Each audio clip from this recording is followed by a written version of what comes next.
Bueno, buenas tardes a todas y a todos. Tengo que decir antes que nada que, bueno, lamentablemente Chema Amad no puede venir porque está indispuesto y lo acabo de saber hace apenas nada. Entonces no ha habido forma de posponer o de anular.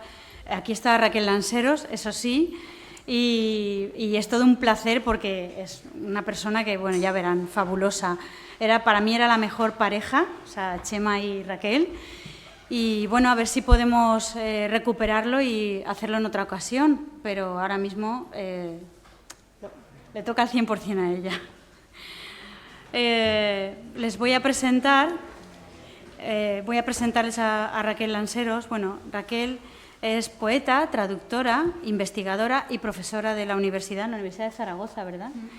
Cerca de 200 críticos de más de 100 universidades, Harvard, Oxford, Columbia o Princeton, entre ellas, la han elegido como la poeta mujer más relevante en lengua española nacida después de 1970. Su último libro de poesía, El Sol y las otras estrellas, publicado en el 2024, ha obtenido el Premio Internacional de Poesía Generación del 27. Su anterior libro de poesía, Matria, fue merecedor en 2019 del Premio Nacional de la Crítica y el Premio Andalucía de la Crítica. Ha sido asimismo galardonada con el Premio Unicaja de Poesía, un accessit del Premio Adonais, el Premio de Poesía del Tren, el Premio Antonio Machado en Baeza, el Premio de Poesía Jaén, el Premio de Literatura Ciudad de Priego y el Premio de las Letras de la Academia San Dionisio de Jerez. Sus anteriores libros de poesía son Leyendas del Promontorio, Diario de un destello, Los ojos de la niebla, Croniria y Las pequeñas espinas son pequeñas. Además, sus libros de poesía han sido publicados en Francia, Estados Unidos, Colombia, Argentina, Italia, México, Portugal, Marruecos, Perú y Puerto Rico. Ha sido presentadora y guionista del programa de divulgación literaria Un país para leerlo, de Radio Televisión Española, que igual es más popular por esto, ¿no? Y la conoce la gente. Galardonado durante su colaboración con el Premio Iris al mejor programa divulgativo. Actualmente forma parte de la tertulia de escritores del programa de Radio Nacional de España, No es un día cualquiera, que presenta Pepa Fernández. Coordina y dirige desde el año 2022 el seminario Poesía Necesaria, que organizan anualmente Zenda Libros y Cursiva, y la Escuela de Escritura de la editorial Penguin Random House. Asimismo, ha comisariado y moderado el seminario sobre edición organizado en 2024 por la Fundación Ortega Marañón dentro del marco del Festival Eñe. Como antóloga, destacan sus aportaciones al estudio de la literatura en lengua española, con volúmenes como Poesía soy yo, Poetas en español del siglo XX, junto a Ana Merino, publicado en la editorial Visor, o Dicen que no hablan las plantas, antología hispanoamericana, para estudiantes de ESO y bachillerato, junto a Fernando Marías, publicado en la editorial Anaya Infantil y Juvenil. En el campo de la literatura infantil y juvenil ha publicado con la editorial Edelvives el libro Álbum Imbu, El pequeño pintor. Y también como traductora destacan sus versiones de Edgar Allan Poe, Lewis Carroll, Sylvia Plath, Luis Aragón o las hermanas Bronte. Actualmente se encuentra ultimando la traducción de una antología de poesía de Margaret Atwood para Penguin Random House. Doctora en didáctica de la lengua y la literatura, es autora asimismo de numerosas publicaciones académicas en el ámbito de la poesía, los estudios de género, la ampliación del canon literario, la transversalidad del conocimiento y la traducción.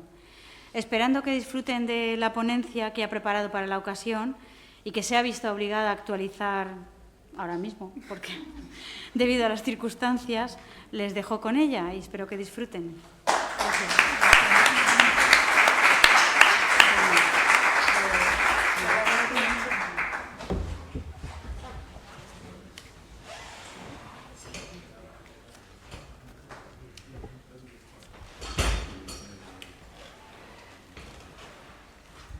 Buenas tardes. Muchísimas gracias a todos por venir.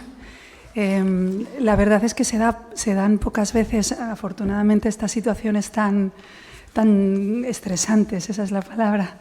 Me la ha regalado un amable caballero por ahí. Y tan chocantes, ¿no? Porque, claro, evidentemente yo soy muy consciente de que la mayoría de ustedes, si no todos, habrán venido a ver al gran Chema Madoz, ¿no? Cuyas imágenes pues, utilizamos todos en todo orden de acontecimientos vitales desde hace décadas, ¿no? Así que soy la primera con Marina en sentir esa ausencia, en enterarme así tan de sopetón y agradecerle, eso sí, a Marina Limiñana, mi generosa presentadora y más generosa aún organizadora de este evento, que aunque parezca mentira, lleva siendo gestado durante los últimos 8 o 9 meses. La primera vez que tú te pusiste en contacto conmigo sería mayo del año pasado. Es decir, se lo digo porque me imagino lo que tiene que resultar para ella también, bueno, estas eventualidades de la vida que son inevitables, y desde luego le deseamos a Chema desde aquí la más pronta de las recuperaciones. Y la verdad es que yo venía preparada para hacer una especie de juego simbólico en el cual Chema iba a regalarnos sus maravillosas imágenes e iba a hablarnos de la poesía contenida en el lenguaje visual, en este caso. Y en mi caso iba a hacer un poco el negativo de la imagen, ¿no? que se hablaba tanto antes en fotografía. Iba a hablar de la imagen contenida en la poesía, y él iba a regalarnos imágenes y yo iba a regalar poemas, ¿no? Haciendo una especie de eco sonoro de dos disciplinas que están íntimamente relacionadas. A mí a veces me preguntan, ¿la poesía está relacionada con la filosofía? Estrechamente. ¿Con la música? Estrechamente. ¿Con la fotografía? Estrechamente. Yo casi es difícil saber o recordar o enunciar una faceta del conocimiento humano, ya no solamente dentro del ámbito artístico, sino en general, ¿no? Porque las ciencias también, yo estoy en ese proyecto con los científicos de la transversalidad del conocimiento y cada vez soy más consciente de ello. Creo que todas las vías de conocimiento humanas tienen mucho que ver con la poesía. El otro día, el martes, anteayer, estuve, por ejemplo, en el Matadero, estuvimos en una charla maravillosa junto a Sebastián Álvaro, que les sonará el nombre, y si no, ya les recuerdo yo que fue director durante muchos años de aquel programa deslumbrante de televisión española que se llamaba Al filo de lo imposible, que, bueno, pues de alguna forma nos puso el alpinismo moderno en las vidas de los españoles desde los años 80. Y estuvimos hablando de todo lo que tiene que ver el alpinismo con la poesía y viceversa, ¿no? Desde que bueno, pues ellos heredaron el espíritu libertario de los románticos alemanes y después ingleses, que eran la gran mayoría o poetas o lectores de poesía o al menos diletantes. Lo digo porque es cierto que la poesía, que parece ya cada vez menos, afortunadamente yo me doy cuenta de que se están ampliando los límites de la propia poesía y la porción de población que está interesada y que está accediendo a la poesía está aumentando. Yo esto lo constato prácticamente a diario, y es más, incluso en la universidad con mis alumnos veo, de manera además muy entusiasta por mi parte y muy esperanzada, que esta generación tiene más adeptos, por utilizar una expresión lorquiana, que si ustedes recuerdan decía que la poesía no quiere adeptos, quiere amantes. Pero tiene las dos cosas, tiene adeptos y tiene amantes entre las generaciones más jóvenes, y yo me congratulo, porque es verdad que en otras generaciones, incluida la mía, éramos pocos, era un poco una cosa un poco, no voy a decir extraña, pero sí poco común, ¿no? Y sin embargo ahora la poesía está logrando rebasar esas fronteras y volver a apropiarse del lugar donde nunca debió salir, que es pues el pueblo, ¿no? Como lo digo en términos machadianos, ¿no? La palabra pueblo, yo soy consciente que genera muchos problemas terminológicos, ¿no? Y las palabras grandes en general hay que usarlas con pinzas, pero yo lo digo en la acepción machadiana que ellos eran muy conscientes en general, bueno, toda la edad de plata, la generación del 27 por supuesto, pero ya la del 98, eran muy conscientes de que no había poesía culta que no surgiera de la vena popular. Y digamos que en ese momento esa intersección entre ambas fluía de una manera muy, muy natural, ¿no? Que después, por muchas cuestiones sociohistóricas, pues ha habido unos momentos en los que, digamos, ha estado menos engrasados estos cauces. Y yo creo que se están recuperando y hay mucha gente haciendo divulgación activa, o como se dice ahora, transferencia, que la palabra divulgación es otra que hay que tomarla con alfileres porque hay como detractores. A mí me gusta la palabra, porque no deja de ser pues llevar más allá de su ámbito normal las cosas, o en este caso la poesía. ¿Qué vamos a decir de la imagen en la poesía? Creo que la poesía seguramente es la expresión lingüística a la que han llegado los seres humanos en los que la imagen está más presente. De hecho, vamos a hablar de dos cosas. Vamos a hablar de la imagen y vamos a hablar de la metáfora, que son prácticamente la misma cosa, aunque tienen alguna pequeña diferencia, ¿no?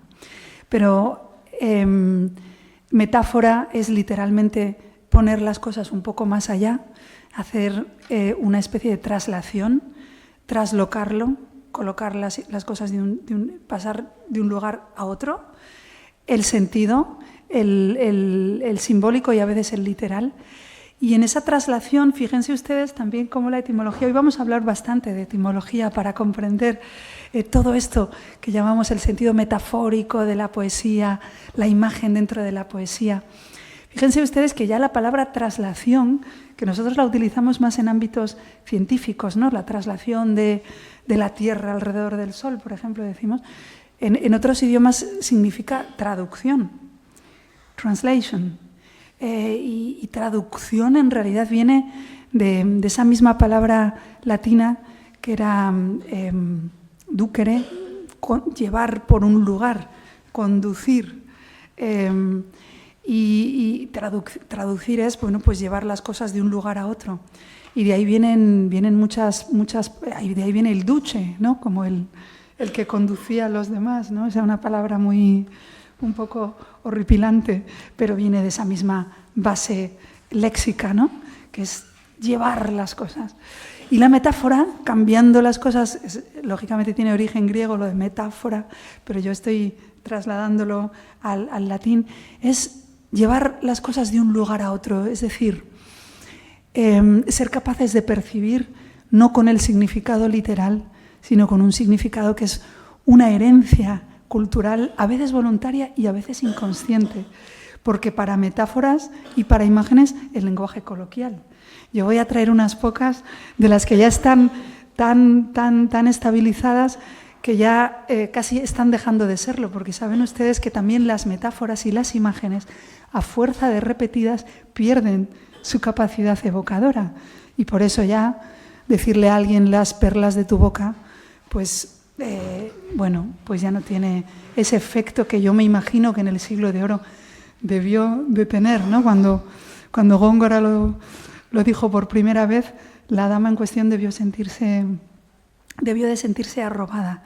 Pero se desgastan, es curioso, y debemos siempre, el lenguaje está en la obligación colectiva de inventar metáforas nuevas. Y en este sentido los grandes poetas son un poco como...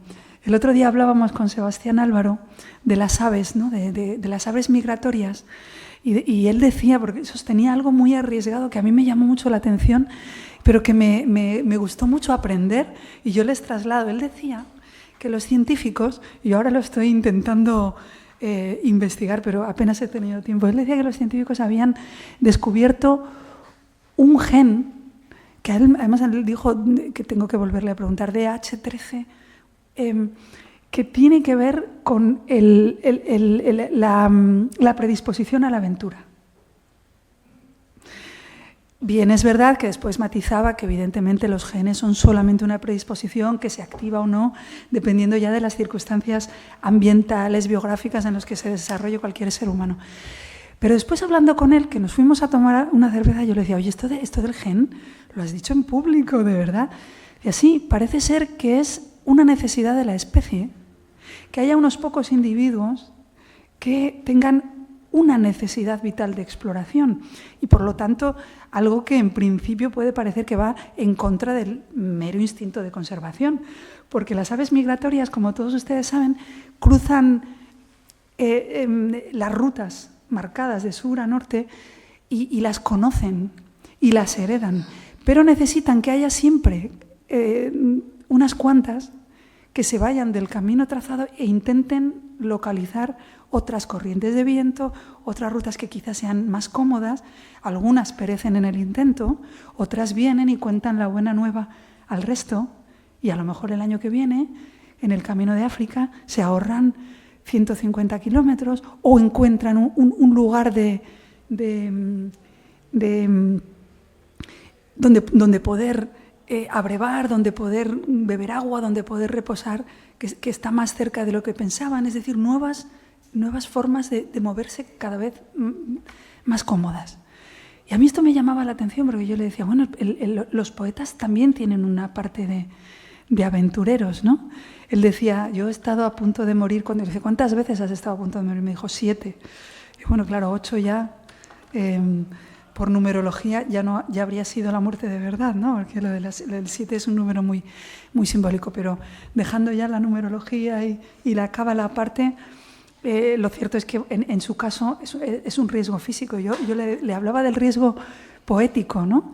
Que aunque sea menos apabullante en cuanto a la propia vida, ponerla en riesgo, sí que la modifica de muchas maneras. Y sí que también es una vocación ineludible. El gran Federico, que de poesía sabía mucho, decía, yo soy poeta sin poderlo remediar. Yo la primera vez que oí eso lo oí en la infancia, soy poeta sin poderlo remediar. Y cada vez entiendo más lo que quería decir Federico, ¿no? Que evidentemente estaba creando también una metáfora con eso, ¿no? Fíjense ustedes en la lengua cotidiana las imágenes que empleamos. Les voy a decir algunas que y retomo el hito como en la montaña. Hoy estoy haciéndole un homenaje a Sebastián porque es un hito que lo acabo de dejar, pero vuelvo a él. Que ya están a punto de casi ya no pertenecer al orden de lo metafórico, sino ya de lo literal. Me rompió el corazón. Esto lo decimos en español y lo dicen en casi todas las lenguas occidentales, por lo menos de las que yo tengo conocimiento. Y esto es curioso porque todos entendemos evidentemente lo que significa y parece ser que no es tan discrecional ni tan gratuito. Parece ser que los científicos sí que están encontrando células muy en contacto con el cerebro y con el intestino, que ya lo están llamando los científicos el segundo cerebro, en el corazón. Y parece ser entonces que cuando los antiguos hablaban de me duele el corazón, me rompió el corazón, estaban hablando de una realidad científica, palpable. Es decir, que hay veces que la metáfora o la imagen poética se adelanta, incluso en siglos, a la realidad que después, de manera empírica y demostrable y a través del método científico, podemos adentrarnos y afirmar. Y esto es así en muchísimos casos. Es como, esto lo decía Robert Graves, que el otro día descubrí con Sebastián Álvaro, que había sido discípulo de Mallory. Mallory, saben ustedes que es el gran mito de la montaña que muere en 1924 y no se sabe bien si llegó al Everest o no. Y sus discípulos afirman que sí, porque lo debieron ver como a 200 metros de la cima, pero nadie lo sabe porque encontraron el cadáver después. Y tiene esa famosa frase que le preguntaron ¿por qué hay que escalar el Everest? Y él contestó algo así como porque está ahí. Y a mí eso me parece algo también trasladable, nunca mejor dicho, estoy utilizando la misma familia de palabras de nuevo, al orden de la poesía. ¿Por qué hay que generar significado multiplicado a través de la poesía? Porque el lenguaje está ahí. Y fíjense, les voy a hacer una petición para que me acompañen solamente durante 2 minutos al origen del lenguaje. Porque a veces yo tengo la sensación de que el lenguaje, y hablo del lenguaje no de cada lengua, sino del lenguaje como se habla en lingüística, como la capacidad humana de comunicarse por medio de símbolos lingüísticos. Y es común a toda la especie humana. Ya la lengua que hablemos ya va a depender de en qué lugar nos criemos, pero es algo completamente aleatorio. Todos tenemos la potencialidad, y esto sí que está demostrado, de hablar cualquiera de las lenguas del planeta, ¿no? Si nos hubieran puesto allí de niños, esto es evidente. E incluso si nos ponen de mayores, ¿eh? Porque una buena nueva, que es bastante reciente, es que ese mito de que las lenguas a partir de cierta edad ya no se pueden aprender, parece ser que es falso. Hay seres humanos con mayor predisposición, igual que hay seres humanos con mayor predisposición a la música o al lenguaje o al razonamiento abstracto o al ajedrez o a otro tipo de cosas, pero se puede aprender una lengua, por lo visto, mientras las células tengan conexiones neuronales. Y si ahora nos ponen de pronto en Bangladesh, seguro que lo pasaríamos muy mal, pero seguro que aprenderíamos a comunicarnos, porque sería una necesidad tan imperativa que da igual que tengamos 70 años, no podemos vivir sin lo básico y lo haríamos. Pero, como les digo, parece ser que en todas estas metáforas comunes a la mayoría de las lenguas de la Tierra hay una realidad científica subyacente, y a mí esto me parece hermoso subrayarlo, porque también es un hecho poético en sí mismo. Fíjense otro, que también la dicen prácticamente en todas las lenguas vecinas, que bueno, no me robes más tiempo. Es que me robó demasiado tiempo una persona o una causa. Este asunto ya me ha robado demasiado tiempo, ¿no? Y es evidente en este caso lo que queremos decir. O un poco, bueno, ¿no?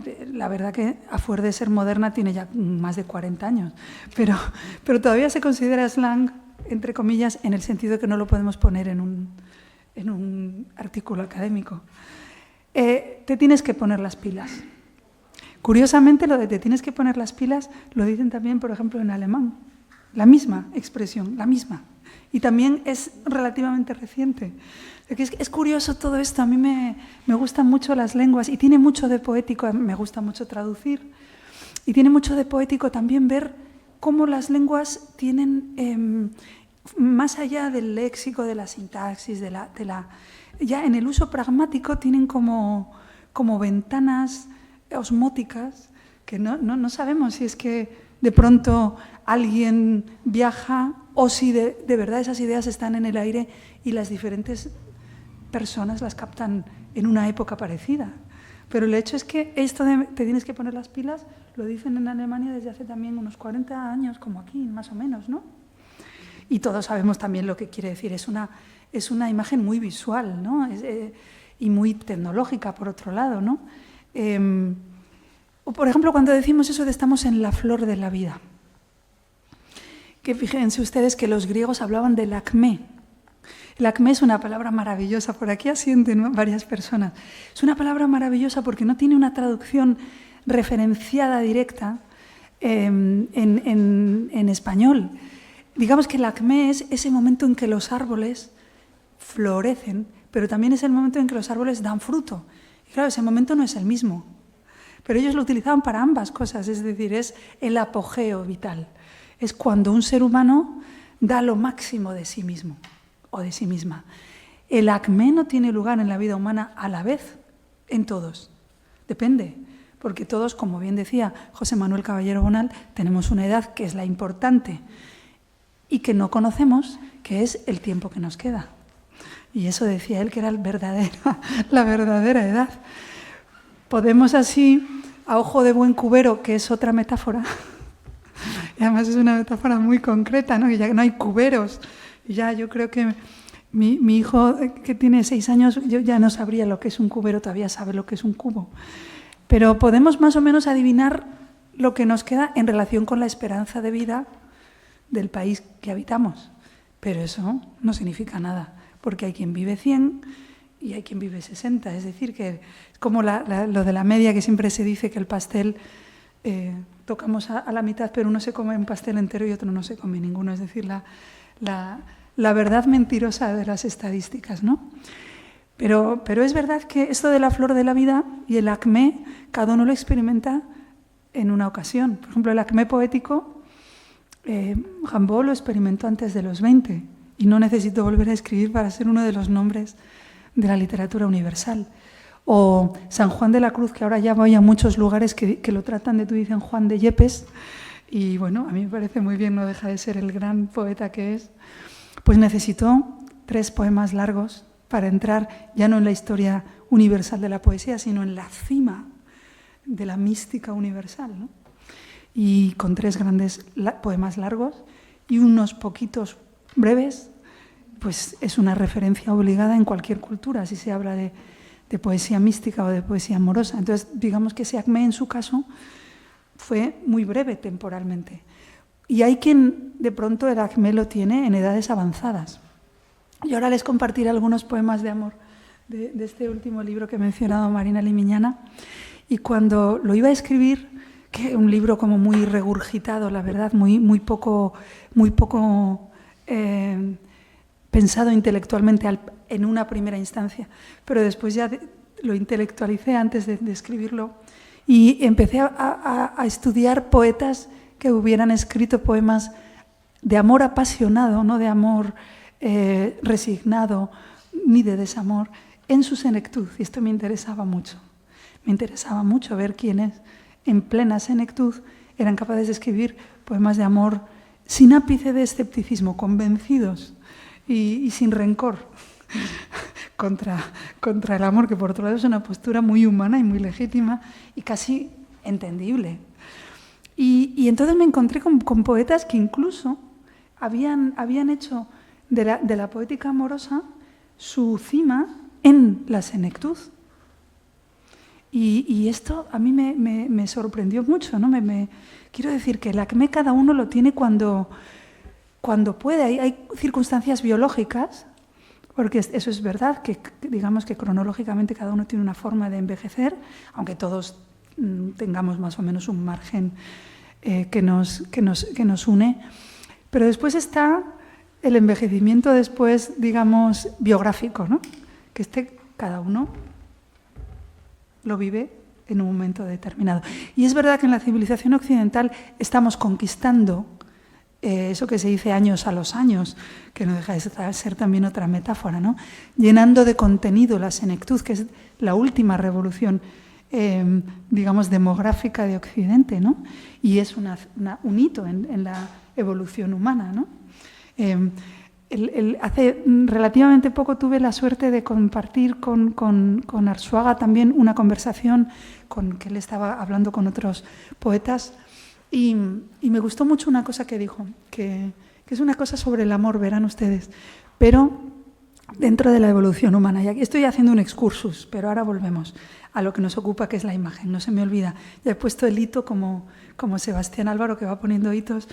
Y él decía, sin los hitos eres hombre muerto y las avalanchas se llevan por delante los hitos. Pero bueno, en este caso Arzuaga decía que encontraron en un lugar de España que ahora mismo no recuerdo, pero era por la zona centro, por la zona de Ávila, pero no lo digo con exactitud porque no me quiero equivocar, una mandíbula de una mujer de unos 63, 66 años, según la datación, que, claro, estamos hablando de hace unos 18.000 años y, claro, es una edad muy provecta para la época. Es algo así como nuestros centenarios. Pero luego hicieron un hallazgo que él nos comunicaba y es un hallazgo completamente esperanzador y que yo, desde luego, enseguida comprendí en clave poética, y era que esa mujer, porque encontraron también algún otro hueso del cuerpo, que les demostraba que estaba imposibilitada para la masticación antes de su muerte. Lo cual les llevaba, obviamente, a la hipótesis prácticamente confirmada de que había sido ayudada para ser, o sea, había sido alimentada en los últimos años. Y claro, esto viene a rebatir que la solidaridad de grupo, que la empatía, que el amor grupal sea una cosa reciente. Y viene también a marcar las bases de que cuando nos dicen es que somos egoístas por naturaleza, nos están diciendo media verdad, que como todos ustedes saben, porque lo dijo Antonio Machado, y desde que lo dijo don Antonio ya quedó establecido. Dijiste media verdad, dirán que mientes 2 veces si dices la otra mitad. Y nos están engañando 2 veces porque somos exactamente igual de egoístas, o quizá menos, tampoco vamos a poder medir los porcentajes exactos hoy, que solidarios. Y lo que sí es evidente es que el ser humano es una de las especies, como mamíferos, la que más, que nace de manera menos desarrollada. Nuestros bebés están muy necesitados durante muchos años de sus padres y de sus familiares. Esto quiere decir que sin esa solidaridad la especie no habría podido progresar, porque ya hay otros animalillos que corren nada más nacer, no es nuestro caso. Con lo cual tengamos esto muy en cuenta, porque en realidad es un mensaje a favor del amor. Luego ya nos meteremos en qué significa esto terminológicamente, que yo soy consciente que hay palabras, lo he dicho al principio, que nos desencuentran más que nos encuentran. Por eso las imágenes son más certeras que las propias palabras y están menos adheridas en muchos casos de consonancias históricas. Fíjense, por ejemplo, esta otra que también resultó moderna hace 40 años. Tiene la cabeza muy bien amueblada. Aunque les parezca mentira, los franceses lo dicen, meublé. Y a mí esto me parece también una hermosura, ¿no? Porque, claro, es una metáfora que ya ha dejado de serlo, ya se dice. Dicen que ahora yo vivo en Madrid, vivo enfrente de la fábrica de la Real Fábrica de Moneda y Timbre. Y entonces, en una visita, me dijeron que ellos en España se hacen solamente billetes de 5 euros. Lo digo como aviso para navegantes, los de 500 no se hacen aquí. Pero las monedas las van poniendo fuera de circulación cada muy poco tiempo. No sé si se han dado cuenta que ya no hay casi monedas gastadas, desgastadas por los bordes, como antiguamente. Yo las monedas que tengo que son un legado de mis abuelos están completamente desgastadas. Lo digo porque las palabras y las metáforas son como las monedas, se desgastan con el uso. O como los escalones. ¿Han subido ustedes alguna vez a la casa de alguien que uno va? Los poetas que somos, hablar de sí mismo como poeta es tremendamente pedante. Lo digo para entendernos. Los amantes de la poesía, que somos tremendamente fetichistas y vamos siempre, si estamos en Baltimore, a ver la casa de Poe, y en estas casas suelen estar las escaleras abombadas en el centro. ¿Se han fijado ustedes? Porque subimos por el centro. Es muy raro que subamos por un lado, a no ser que haya una barandilla o algo así. Lo normal. Y entonces están combadas y desgastadas las escaleras de madera e incluso las de piedra por el centro. Y esto es como las monedas, ¿no? Se van como desgastando. Las metáforas y las imágenes también. Son muy sorpresivas y son tremendamente evocadoras en un inicio y luego se van, eso que se dice en lingüística, se van retorizando. Se van volviendo retóricas. Y los hallazgos poéticos de un siglo son la retórica del siguiente. Y además, ahora como la historia va un poco más, incluso más vertiginosa, anda un poco más vertiginosa, yo calculo que las metáforas duran como 50 años, una cosa así. Y enseguida se necesitan nuevas formas de expresión que vuelvan a sorprender, que vuelvan a generar espacios elásticos por los que transitar, que no sean el lenguaje literal. Yo creo acertar si digo que vivimos en tiempos en los que el sentido literal está avanzando sospechosamente por encima del sentido figurado. El sentido figurado es el que nos permite entender las cosas de múltiples maneras. También el humor siempre juega con el sentido figurado. Pero los límites del sentido figurado se están estrechando. Y esto sí que es un poco, digamos, una puñalada para la poesía, porque la poesía necesita de entendedores elásticos y de entendedores amplios y de entendedores, obviamente, que conozcan el lenguaje figurativo, ¿no? Hay algo que sí es científico, y es que el uso del subjuntivo se está empequeñeciendo. Esto sí lo podemos afirmar. El subjuntivo, como todos ustedes saben, es ese modo que tenemos en español que canta a lo que no existe, pero podría existir, podría haber existido, dependiendo en qué tiempo, si es perfecto, lo enunciemos. Fíjense ustedes, en inglés ya no hay subjuntivo. Lo existe en sentido figurado, pero ya no hay una conjugación formal que denote subjuntivo. Cuando yo estudiaba griego clásico, que tuve esa suerte, yo creo que tuve esa inmensa suerte. Yo a veces digo a mi hijo, no sé si vas a tener la suerte, a lo mejor ni le gusta, pero a mí me parece que fue un regalo, visto desde ahora, eso de estudiar griego clásico, latín vulgar, llegué a estudiar, que era maravilloso, porque se habían derrumbado los casos y había ya que tener intuición, ¿no? Era ya una cosa más poética que diccionarial, ¿no? El caso es que había un modo auristo, que ya no se conserva en griego moderno, y el modo auristo era incluso más perteneciente al terreno de la imaginación y de la fantasía que el subjuntivo, porque el auristo era el terreno de lo deseado. Aquello a lo que era un modo aspiracional. ¿Se imaginan ustedes una conjugación que se adapta a poder enunciar las propias aspiraciones sin tener que andarse con circunloquios, como tenemos que estar ahora, ¿no? Directamente. Bueno, la precisión es cierto que se está perdiendo pero esto también es una realidad lingüística que yo no me puedo aventurar a qué obedece, pero es verdad. Y nosotros ya no tenemos el auristo, que a mí eso me hacía soñar, y fijaos qué forma, ¿no? Los deseos. Pero el subjuntivo sí que es el tiempo de la irrealidad. Bien la soñada, bien la imaginada, bien la temida. Y el caso es que el subjuntivo está perdiendo espacio frente al indicativo. Y el indicativo, todos ustedes saben, index significa indicar, el índice es señalar lo que sí existe, la realidad palpable y sanchopancesca, digamos, ¿no? Voy a tomar prestada de Cervantes Y esto sí que es real. Y por ejemplo, nosotros y los italianos todavía utilizamos bastante el subjuntivo. En francés, por ejemplo, se utiliza cada vez menos en la lengua coloquial, a pesar de que sí existen tiempos en la conjugación especialmente diseñados para la irrealidad. Pero sí que da la sensación de que la realidad está avanzando.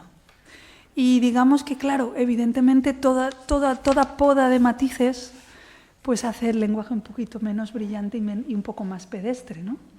Y, sin embargo, la imaginería lingüística se sustancia en el enriquecimiento. Y el enriquecimiento lingüístico se sustancia en la imagen y en la metáfora, en llevar el sentido un poco más allá.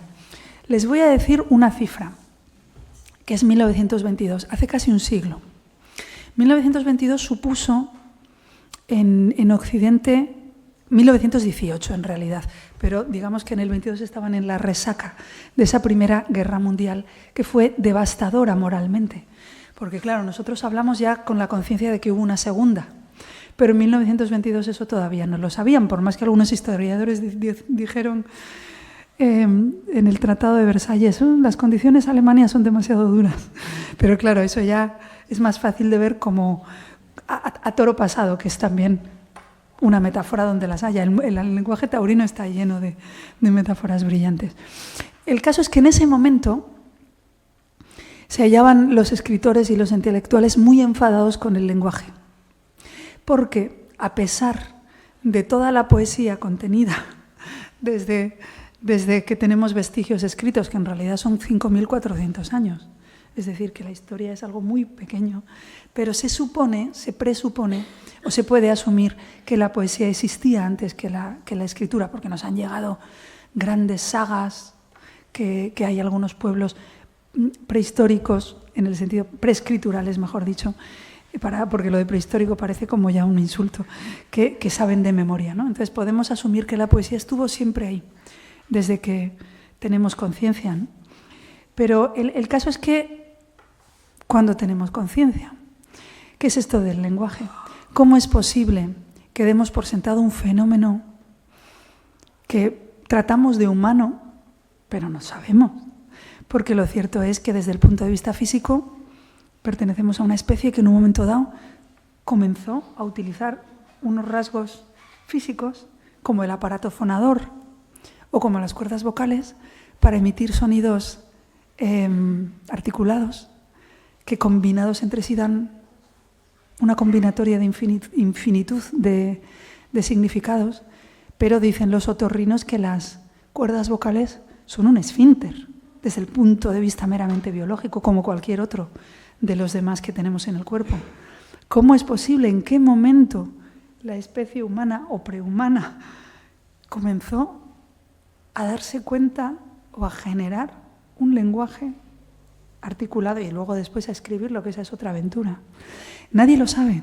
Esto es decir, el lenguaje se inscribe dentro de los misterios del albor de los tiempos. Lo digo para que seamos conscientes de que esto es como mucho un legado que le dejaremos a nuestros hijos, pero no una pertenencia y mucho menos una invención. Entonces es importante reflexionar sobre esto, porque a mí me tiene entusiasmada el hecho lingüístico. Es un misterio que casi roza con lo religioso, si me permiten hacer un ensanchamiento del sentido de la palabra religioso, y nos vamos a la etimología y entonces vuelve a significar lo que significaba en un principio, que era religare, volver a unir de nuevo. Y esto es lo que hace, digamos, la imagen en la poesía, vuelve a unir significados con significantes, vuelve a unir posibilidades con realidades. Y todos sabemos que en la poesía, digamos, el sentido se ensancha en virtud de esas metáforas o de esas imágenes que vienen, voy a decirlo de la manera que lo dijo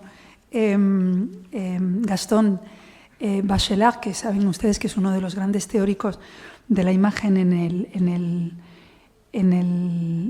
el lenguaje poético. Él escribió un libro maravilloso que, si no lo han leído, yo les recomiendo, que se llama La poética de la ensoñación, porque la imagen tiene mucho que ver con la ensoñación y con la capacidad ensoñativa. Y él decía que la imagen era una especie de el germen del mundo, porque compartía con otros pensadores la idea de que nuestra percepción de la realidad no podemos saber si acaso sea o no la realidad misma. No podemos saberlo. De manera que en esa representación de la realidad que cada ser humano se hace en virtud del lenguaje y de la imagen y de todas las demás estimulaciones que nos llegan sensoriales a través de cualquiera de los sentidos, pues generamos una propia realidad interna, que es lo que llaman los pensadores la imagen eidética, que los niños tienen mucha facilidad en modelar, los adolescentes menos y los adultos bastante menos. Y por eso se dice, ¿no?, que los niños son como muy propensos a poetizar, porque no tienen todavía esos márgenes de lo que es posible y lo que no tan definidos como nosotros, ¿no? Que ya sabemos, no, las hadas no existen.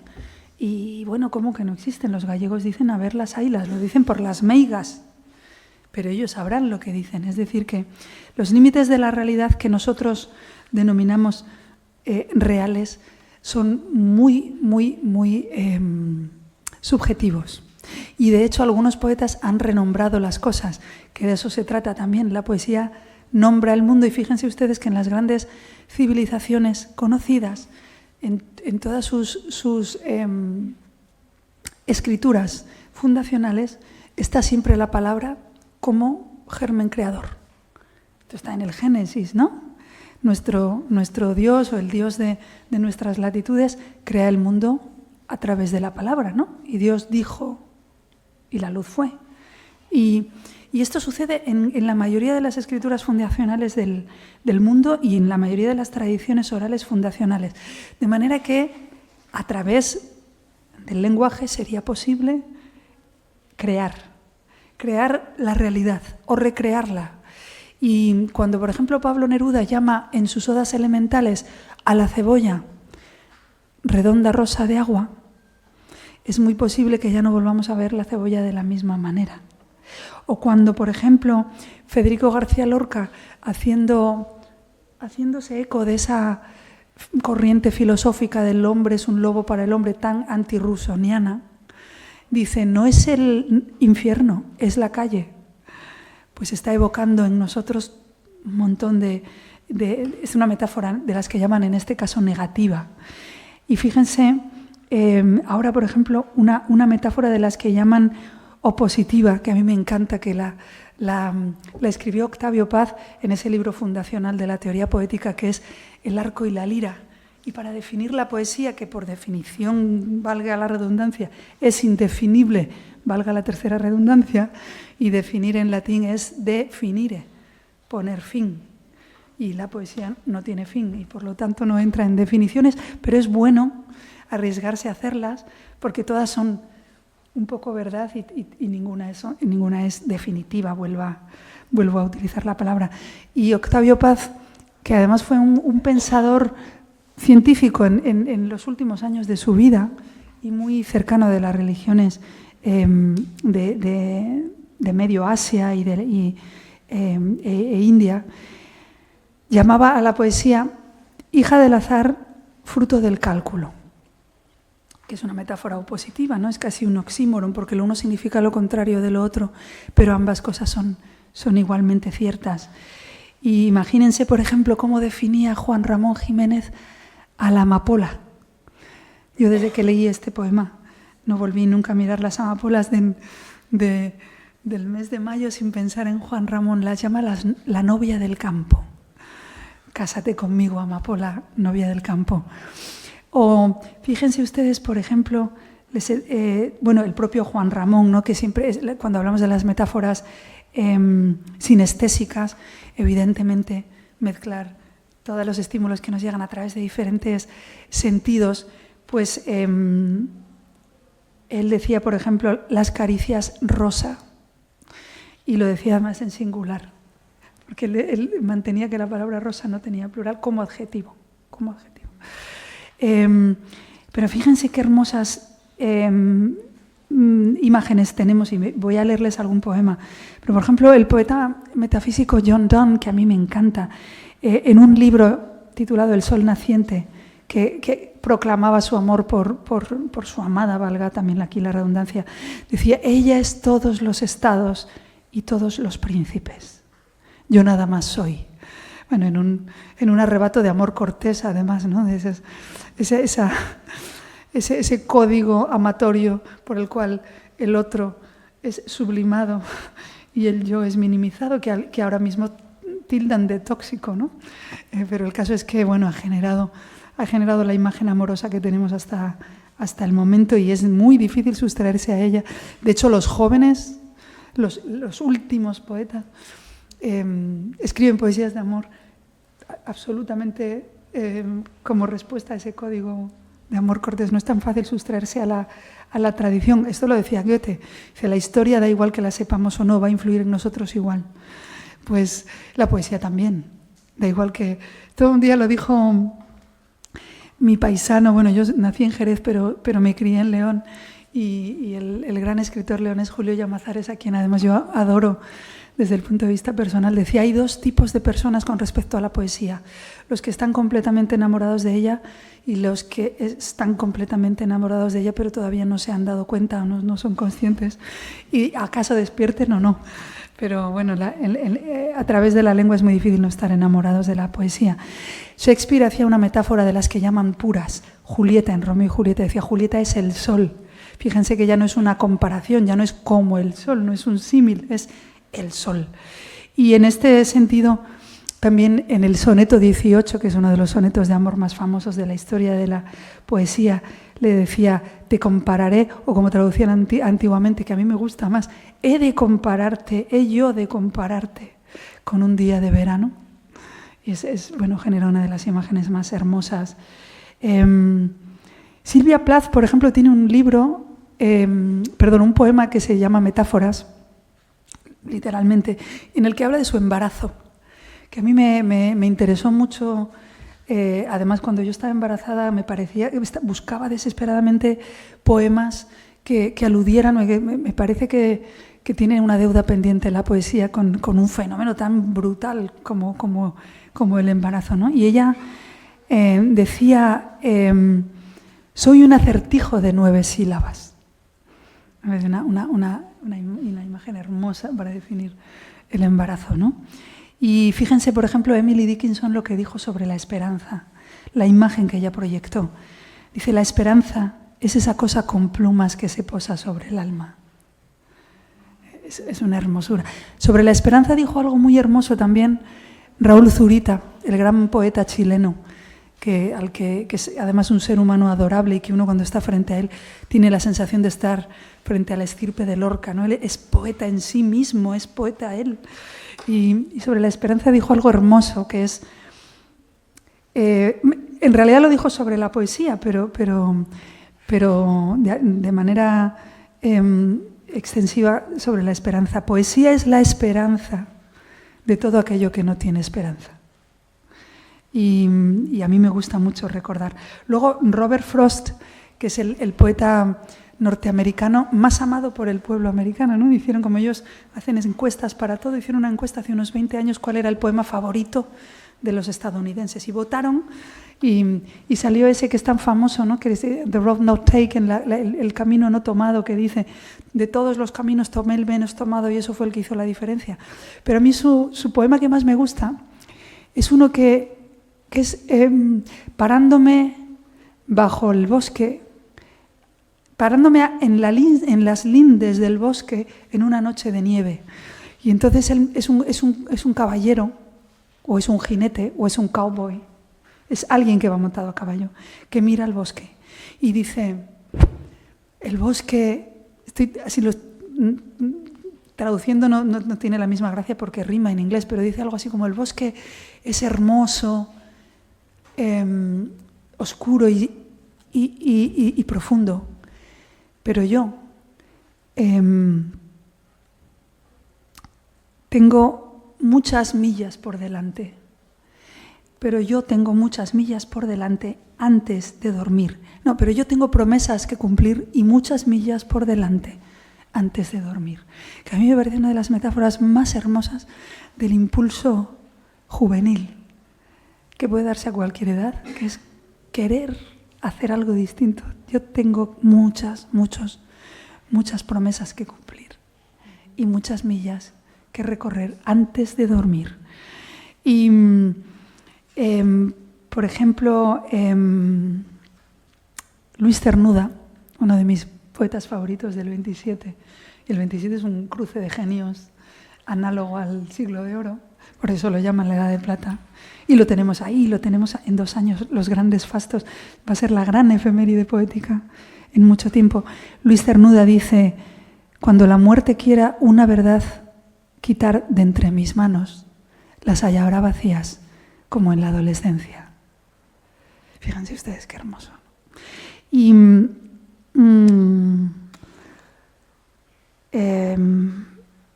Henri Bergson, y ya no voy a hablar de más, o sí, que saben que es un filósofo que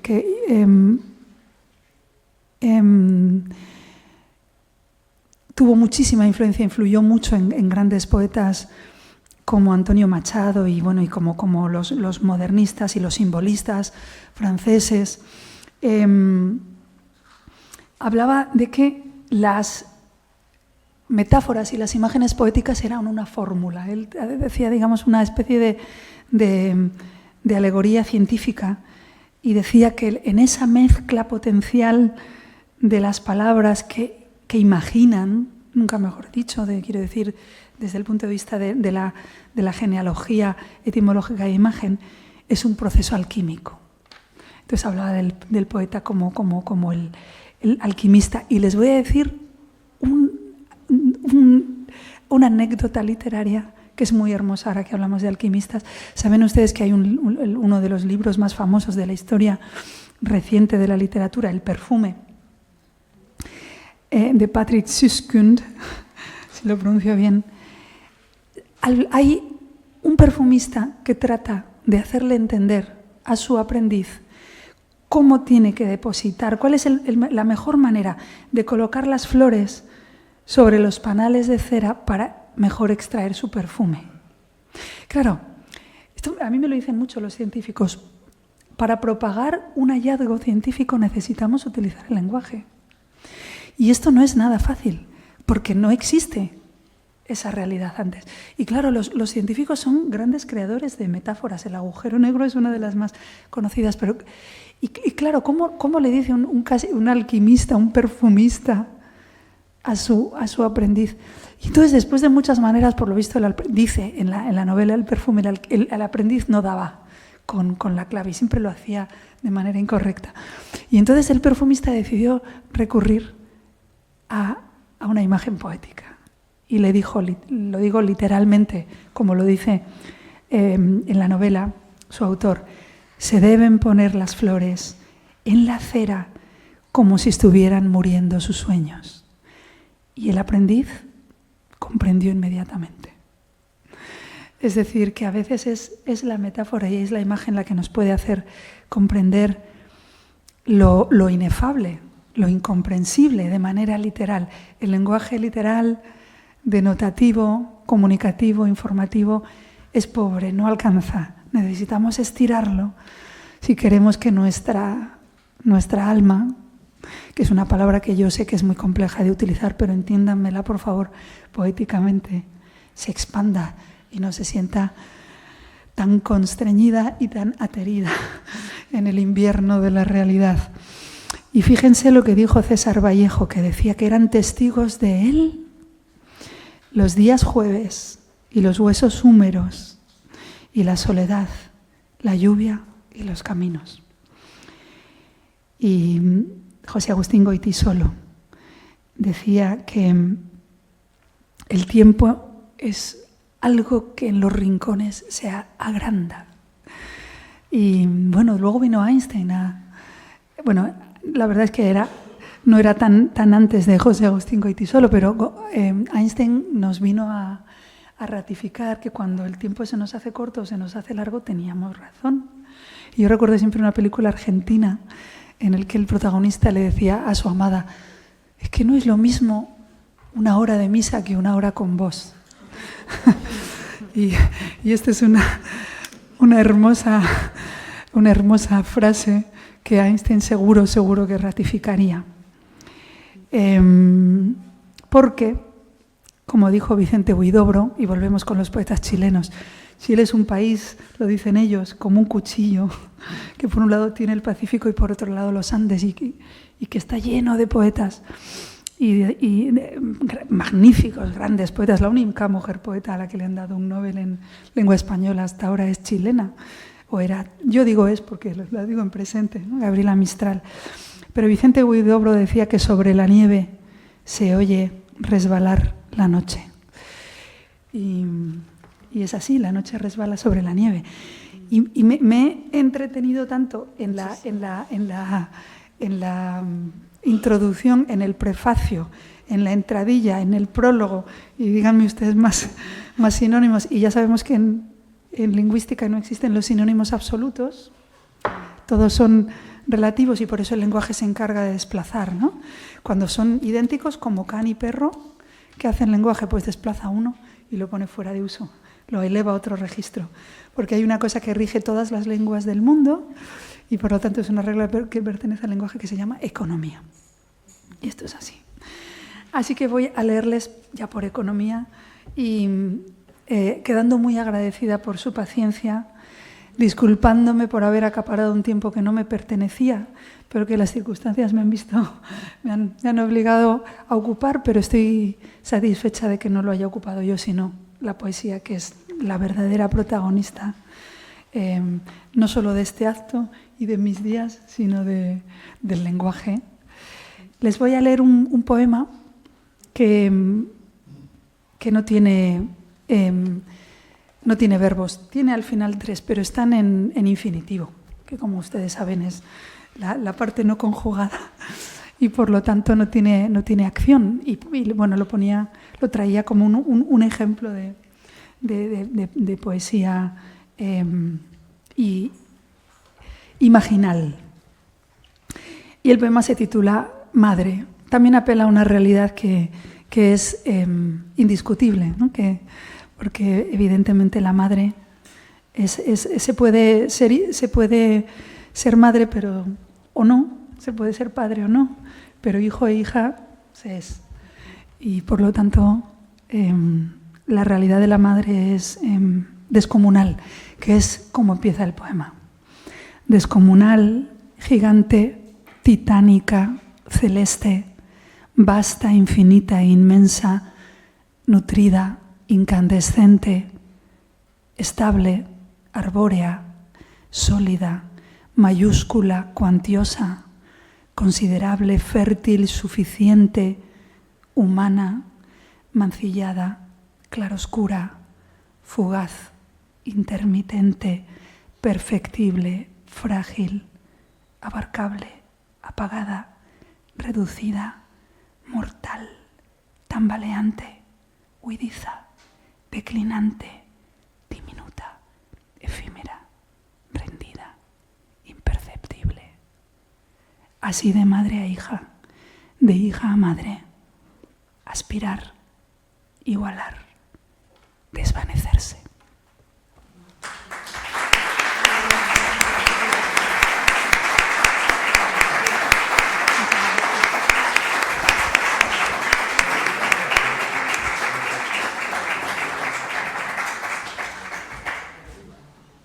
Muchas gracias. Bueno, no sé si este micro sí está encendido, ¿no? ¿Y si o no? Me paso aquí.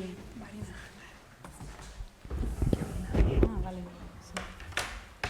Que no quería yo acaparar. Bueno, yo agradecidísima a Raquel, que ya sabía yo que daba para esto y mucho más. La verdad es que no sé, quería...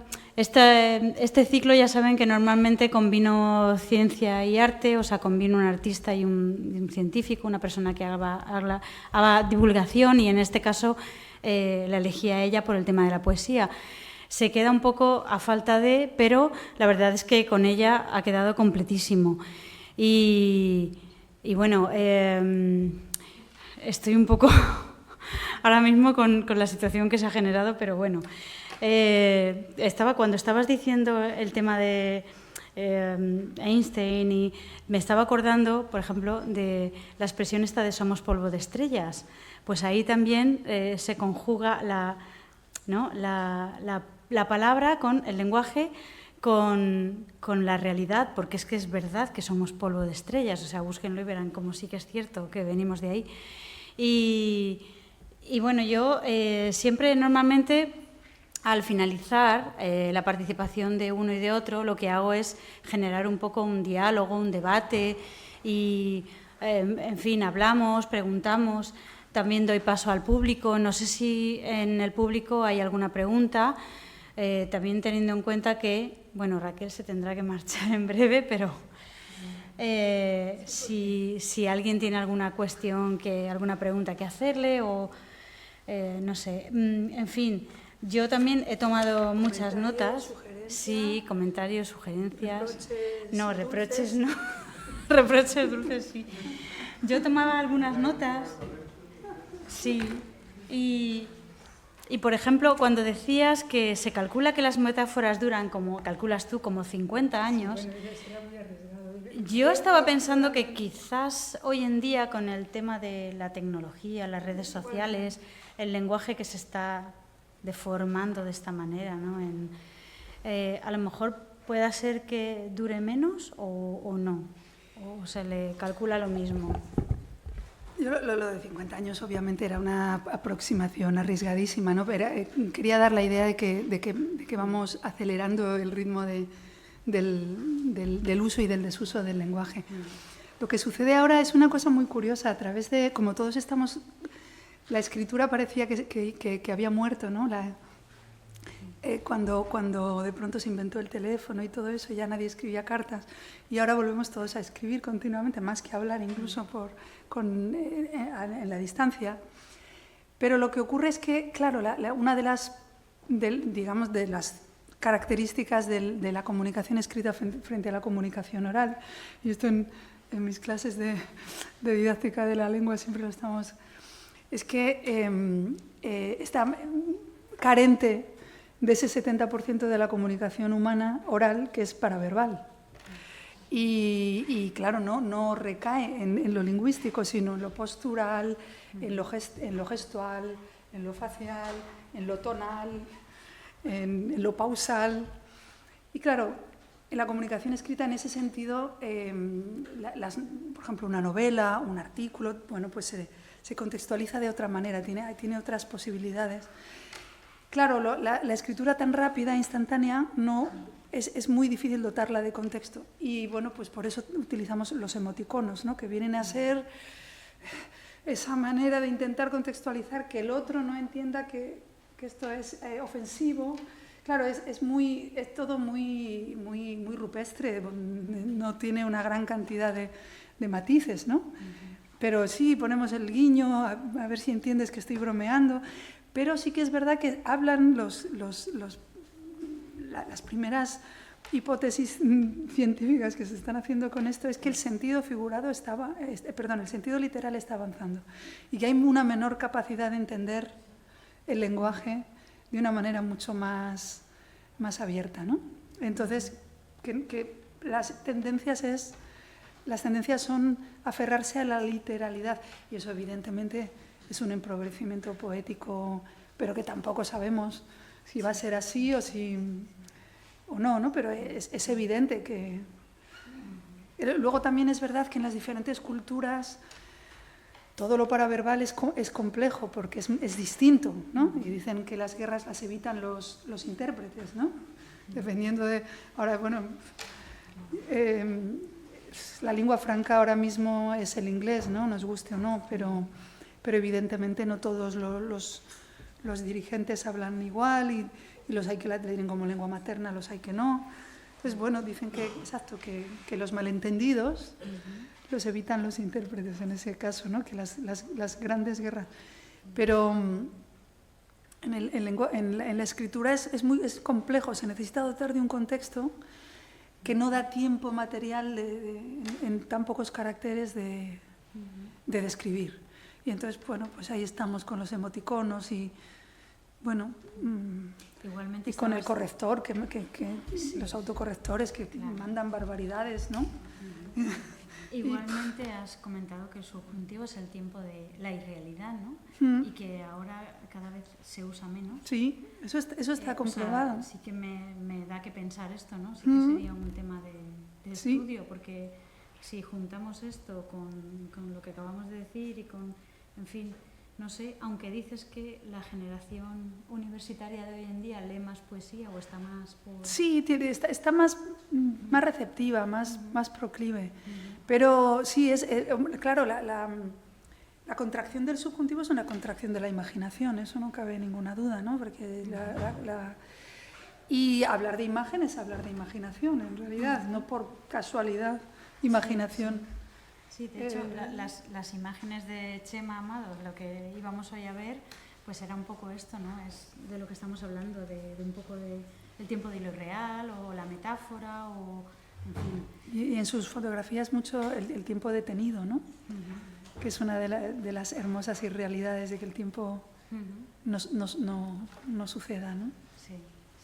Tampoco sucede en la poesía. La poesía está fuera del tiempo y del espacio. Es curioso porque incluso la poesía muy comprometida, digamos, con una situación concreta, con una generación, con un país, se eleva. La buena poesía se eleva por encima de su propio tiempo. Y entonces comunica independientemente de la época histórica, ¿no? Y sí, la poesía, el arte en general, no está sujeto al tiempo y al espacio de la manera que lo estamos los seres humanos, que sí hay, nosotros sí somos seres temporales. Esto sí Ortega y Gasset, ¿no? Es el gran filósofo español que habló de cómo cada generación está ligada ineludiblemente al carro desde su propio tiempo, ¿no? Y cada ser humano.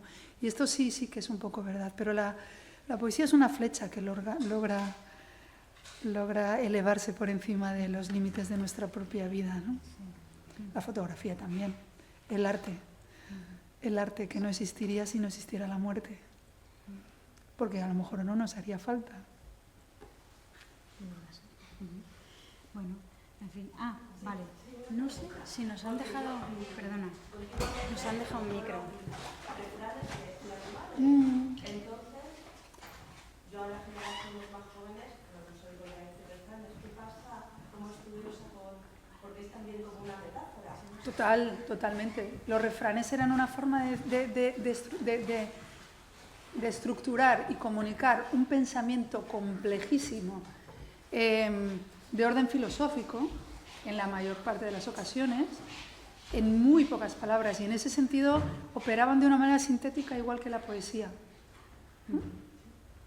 Entonces, yo recuerdo a mi abuelo, hablaba con refranes continuamente, ¿no? Y es cierto, es muy cierto. Pero si te fijas, y perdóname por el tuteo porque te veo muy joven, ya no son solo los refranes, o sea, concuerdo contigo absolutamente y voy más allá. Las nanas, las retahílas, las adivinanzas, toda esta tradición oral que se iba propagando de boca en boca, se ha detenido. Y yo el otro día, hablando con otros poetas y más gente, estaba pensando, a mí me da la sensación de que no, que claro, nada, todo tiene consecuencias, digamos, ¿no? Y mi generación ya nació prácticamente escuchando música solo en inglés, prácticamente. Yo me enamoré del bolero y de los ritmos del tango en una visita a la Argentina que no se me olvidará porque me devolvió mi identidad. Me devolvió mi identidad porque yo pertenecía a esa generación que nos parecía que aquello era una cosa de modé, de los viejos, ¿no? Ignorancia pura. Y tuve la suerte de empezar a ir a Hispanoamérica y de reencontrarme con mis propias raíces lingüísticas, que las descubrí más allí que aquí. Bueno, pero vamos al caso. Llevamos mucho tiempo viendo películas que no hablan de nuestra cultura, sino que hablan de la cultura anglosajona. Todo el mundo se sabe de la... Ahora ya no se ven westerns tampoco, pero bueno, más o menos todo el mundo se sabe la conquista del oeste. Y nadie sabe la conquista de América española. Esto no estoy juzgando, estoy simplemente exponiendo lo que es la realidad. Y esto de manera... Puede ser, pero esto es una hipótesis que puede perfectamente no tener nada que ver con la realidad. Pero a mí me parece que sí tiene una influencia en la potencialidad creativa en la lengua materna, no estar sometido al arte en esa propia lengua. Y de hecho yo leo mucha poesía de jóvenes que parece un español que sea una traducción del inglés. No el español mismo, el ritmo popular. Esa vena, eso que hay un poeta cubano maravilloso que vive en Sevilla, Alexis Díaz Pimienta, que tiene cursillos de octoñol. Y dice, hablemos en octoñol y todo cae en porque él es un repentista. Y entonces él sabe hacer esas lides poéticas y, bueno, hace décimas y sonetos instantáneos y sobre la marcha. Y entonces él le enseña a los niños a hablar en octoñol. Pero el octoñol en el siglo de oro, la gente tenía ese soniquete metido en el tuétano rítmico. Y ahora no, porque no lo oímos. Entonces, nuestra propia lengua materna tiene muchas carencias. Ahora mismo y voy a decir un anglicismo que es ya el colmo, pero tiene muchas carencias de input. Y esa es una realidad. Y entonces yo creo que por ahí van un poco los tiros. Y ya los refranes la gente joven no lo sabe.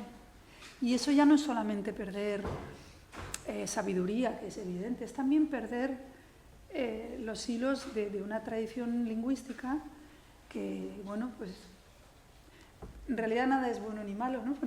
Un numantino resistiendo a los romanos diría que nosotros estamos hablando la lengua del invasor. Es decir, que la historia es así. Pero esto es una realidad. Yo, de hecho, muchas veces, para escribir poesía, No leo nada traducido. Yo, para escribir poesía en mi lengua, necesito estar leyendo cosas que no sean traducciones. Y me pongo música en español, porque necesito que de pronto el ritmo, la fonética esté latiendo de una manera activa. O sea que, y esto es una receta caserilla mía que no tiene por qué valer para nadie, pero si yo necesito eso, seguramente más personas también, porque únicos nunca somos, y menos en un proceso de génesis, ¿no? Sí. Yo solo quisiera felicitarte porque cuando se ha corrido la voz entre el público que no venía Chema, se ha producido un poco de decepción y alguien ha dicho poesía solo y ha sido tremendamente inspirador. Has tenido que reconstruir tu intervención rápidamente y ha sido inspiradora. Muchísimas gracias. Muchísimas gracias. Yo quería preguntarte de todos los libros que has publicado. Pepe, coge el micro, es que si no, no se te va a escuchar. Quería publicarte que de todos los libros que has publicado, ¿cuál es tu favorito? ¿Tienes alguno? Sí, Qué difícil eso, ¿no? sí, es difícil, pero alguno habrá. Yo, como solo tengo un hijo, no puedo decir eso que dicen, es que es casi hacerme elegir entre mis hijos, ¿no? Tengo solo uno, pero como elegir entre los dedos. Yo creo que tenemos todos, el otro día en este seminario de Zenda que entrevistamos a Piedad Bonet, le hacía esa pregunta y ella me decía que ella tenía una tendencia insoslayable hacia lo último, ¿no? Y sin embargo, los lectores lo suelen tener hacia lo primero. Eso es muy curioso. Con los millones de excepciones, en general los lectores nos gusta mucho la obra primera en general de los autores y a los autores les gusta más su obra última. Por ejemplo, cuando con Ana Merino hicimos esta antología de poetas mujeres, antología de poetas del siglo XX en español y pusimos a mujeres de todos los países de habla hispana y de España, claro, las que ya habían fallecido, porque empezamos con Delmira Agustini, que nació en 1886, y era desde 1886 hasta 1960, para que en el siglo XX tuvieran las más jóvenes 40 años, ¿no? Y, bueno, de las fallecidas la selección la hicimos nosotros, pero de las vivas nos pareció muy cortés nuestra propia selección someterla a su criterio, ¿no?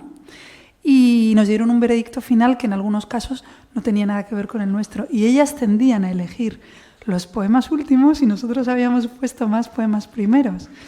Lo digo porque seguramente mi libro favorito ahora es El sol y las otras estrellas, porque ha nacido, no tiene un año, es un bebé y lo estoy amamantando, ¿no? Por hacer una metáfora de crianza básica.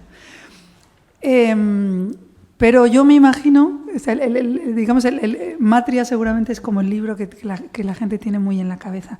El sol y las otras estrellas, y ya esto lo digo de manera anecdótica, en la Feria del Libro del año pasado de Madrid, que tenía el libro un mes, hubo una señora que vino a que se lo firmase, encantadora, pero me dijo, y además con razón, ¿no? Porque me hizo mucha gracia, lo repito, pero como homenaje a ella, me dice, es que tengo muchas ganas de leerlo, pero este título me echa un poco para atrás porque el sol y las estrellas, qué cursi es eso, ¿no? Que es que son símbolos muy manidos. Y tiene razón, que se puede interpretar así. Y el sol y las otras estrellas, en realidad, es el último verso de la Divina Comedia.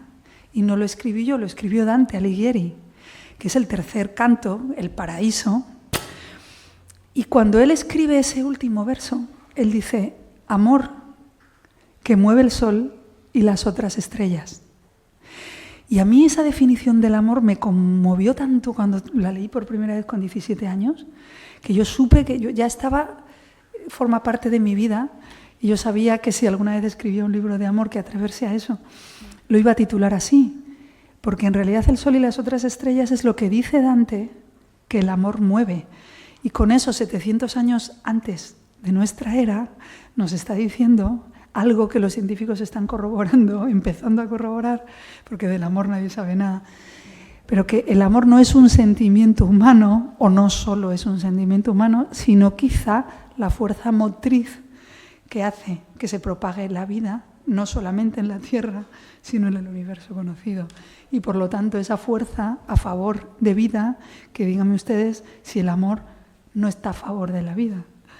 Y por eso lo titulo así. Y luego se lo dije a la señora, me dijo, no me digas. Decía, pues es que no es mío, es de Dante.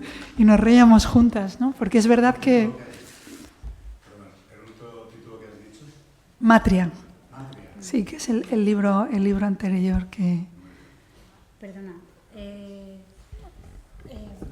Tengo que decirles que no caben más preguntas porque por la hora que es tiene que coger un tren y va con el tiempo justo. Cojo el Esa tren. era otra... El otra tren de las... premisa.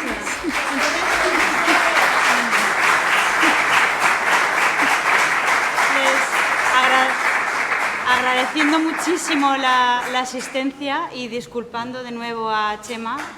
Y les espero el próximo mes, el 27, con Xurxa Mariño, divulgador científico que participa en órbita laica, y Gil Gijón, que es artista, el 27 de marzo aquí. ¿Vale?